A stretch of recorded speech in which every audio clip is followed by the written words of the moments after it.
De aquí soy, de Quintana Roo.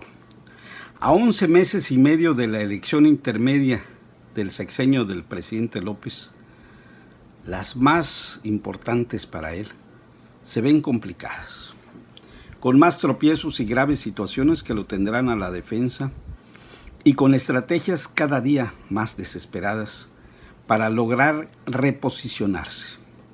Su partido, que no es partido, está cada vez más dividido, con enfrentamientos irreconciliables, sin estructura nacional y mucho menos en los estados. Ya no hablemos de los municipios. Por otro lado, la indignación social crece y rebasa expectativas.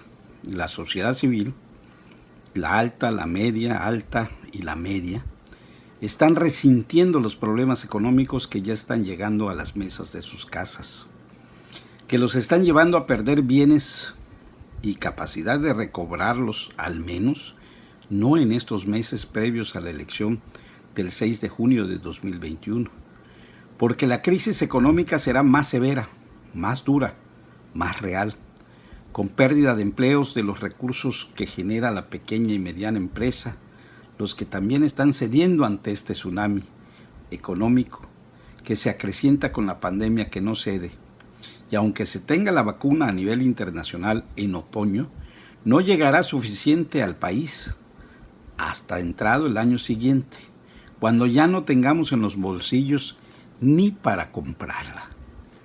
Mientras el gobierno federal arrastrará el desgaste económico de combatir la pandemia, no solo en cuanto al gasto imprevisto de contratar médicos, médicas, enfermeras, enfermeros, ampliar hospitales, terminar los que estaban en proceso, comprar el equipo especializado para atender a los infestados por el coronavirus en todas sus fases, sino también porque al paralizar el país durante 3 meses, los ingresos del gobierno también sufrieron una merma increíble.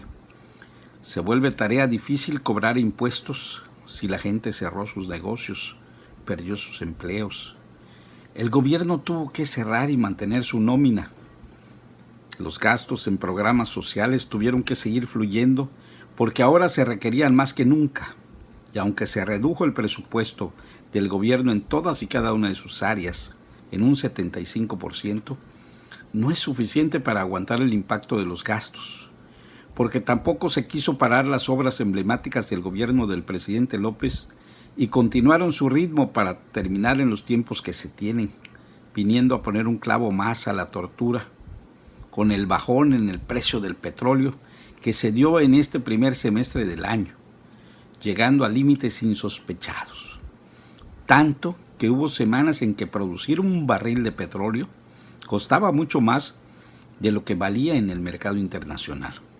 Se sumaron las desgracias y el gobierno se tuvo que paralizar en la gran mayoría de sus rubros. Solo podía ir respondiendo a la emergencia nacional en la que se vio envuelto por la pandemia. No estábamos preparados para esto, ni el gobierno ni el pueblo. Ese enorme desgaste, claro que tendrá consecuencias futuras inmediatas. Sin duda alguna, alcanzará al proceso electoral rumbo al 6 de junio del próximo año, porque la gente resentirá en sus bolsillos, en su bienestar, en la mesa de su casa, la ausencia de recursos y la dureza del alza en el costo de la vida, mientras el Producto Interno Bruto se caerá a niveles de menos 12%, si bien nos va. El circulante escaseará y el crédito también. El desempleo crecerá y si alcanza a recuperarse en algo, será muy poco para la caída que ya tiene. Los pobres serán más pobres y crecerán en número, los que se calculan en 10 millones de personas en grados de pobreza de diferentes formas y medidas. El dinero que se reparte en los programas sociales no alcanzará para mitigar el hambre y las dificultades económicas de los más pobres. La lealtad se volverá difícil de que se dé y mucho más difícil de exigirla. Mientras los operadores políticos denominados siervos de la nación también se encuentran en medio de la pandemia y de su pobreza. Sus sueldos sin viáticos y haciéndolos cumplir metas en calle los tiene angustiados. Se angustiarán más. Mañana continuaré con este análisis. La de la cola. Las malas noticias corren parejas. Un general fue secuestrado en el estado de Puebla cuando se dirigía a visitar a unos parientes. Los medios y las redes señalaron los hechos, dándose su liberación casi en forma inmediata.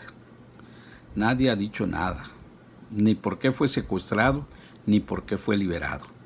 Pero el ejército ya había puesto el grito al cielo. Con estas noticias las cosas se complican para el Ejecutivo, quien no ha logrado frenar a la delincuencia organizada, ni siquiera porque está la pandemia en todo lo alto y con el semáforo en rojo.